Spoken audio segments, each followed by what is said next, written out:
The Legend and the Liar, a Kvothe character study. The man behind the counter. Let's talk about Kvothe, or Kote, or the Bloodless, or if you're feeling particularly poetic, Madere, the broken tree.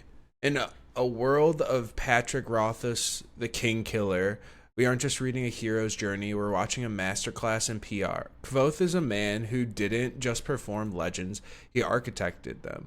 He is the ultimate high masking protagonist, a theater kid with a genius level IQ, an immense capacity for violence, and the survival instincts of a cornered rat. We are often told that the hero is the person who saves the world, but what if the hero is the person who lies about saving the world, so effectively that the world starts to believe it? Today we're deconstructing the myth of self. We're looking at how a boy who lost everything in the woods became a man waiting to die in called the Waystone.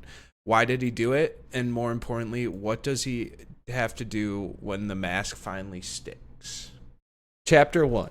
The Edamaru. Identity as a Weapon. To understand Kvothe, you have to understand the Edamaru. To the rest of the world, they're just traveling vagrants. People without a home, without standing. But to Kvothe, they are the pinnacle of culture. His father, Arleden, taught him a lesson that would define his life. Reputation is like a sword of armor. Think about that. Most heroes wear chainmail. Kvothe wears a story. He's a performer to his bones. When Kvothe is on stage, he's just playing a part. He's controlling how the world perceives him. This is his superpower, but it's also his fatal flaw. He learned early on that truth is fragile, and that if you don't write your own narrative, someone else will write it for you. And they will probably get it wrong. In the name of the wind, he admits that he is a bit of a liar to tell a story the right way. But what happens when you start believing your own PR? Honestly, if Kvothe lived today, he wouldn't be an arcanist. He'd be a YouTuber with 3 million subscribers, a flawless skincare routine, and a very suspicious apology video ready to go at 3 a.m. Chapter 2. Trauma in the Four Doors.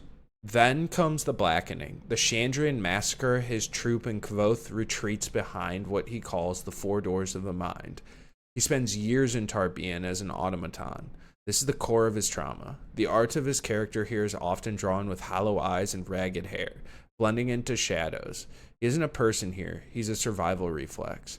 The four doors, sleep, forgetting, madness, and death, are how he escapes. But the truly fascinating part is that even when he awakens, thanks to the storyteller Scarpy, he doesn't actually heal. He just moves the trauma to a new location. He washes off the grime, steals some clothes, and plays the part of a noble son.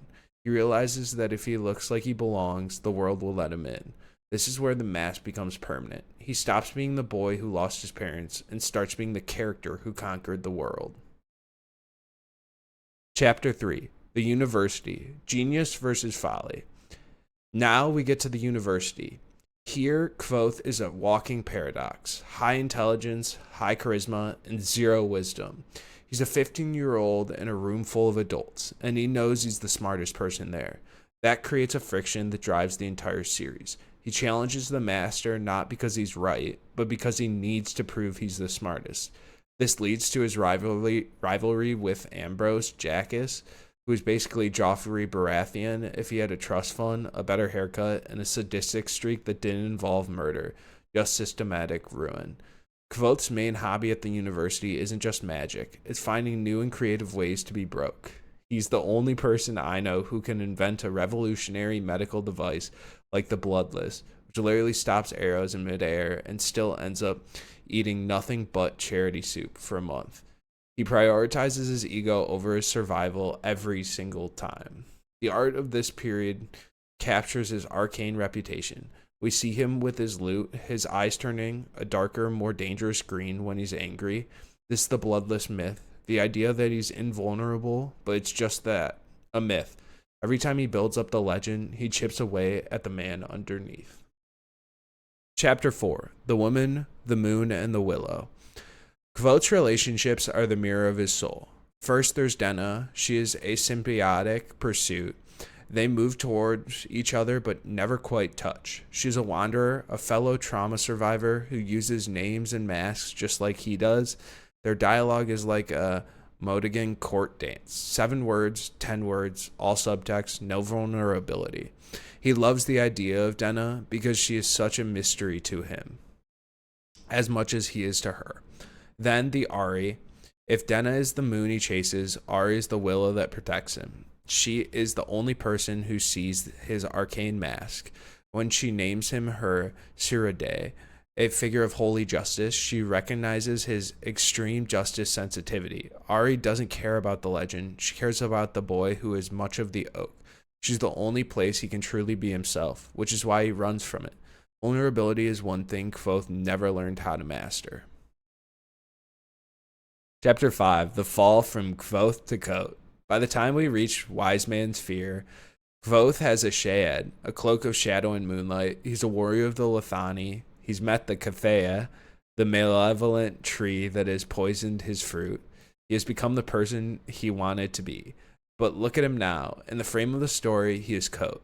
The red hair is dull. The eyes are just green, not forest fire green. He's an innkeeper who can't even use sympathy to kill a spider.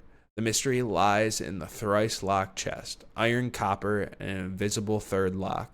Many fans believe he's locked his name inside it. In this world, a name isn't just a label, it's the essence of power. By trying to hide from the disaster he caused, he didn't just change his clothes, he changed his true name. He became the cut flower sound of a man waiting to die. He didn't lose his power, he decided he wasn't worthy to wield it anymore. Conclusion. The story we tell ourselves. Kvothe is a warning about the cost of main character syndrome. He wanted to be a legend, and he succeeded. But the legend ate the man. He's a hypocrite, a genius, a disaster, and one of the most emotional male protagonists in fantasy. We love him because he's brilliant, and we pity him because he's too clever for his own good. As Bass says, we build ourselves out of the stories we tell about ourselves. Kvothe built a masterpiece, but he forgot to leave a door open for himself to get back out. So, what do you think? Is there still a hero inside the innkeeper, or is the third silence final? Let me know in the comments, and remember, watch out for the Kvothe. It's the real mood killer.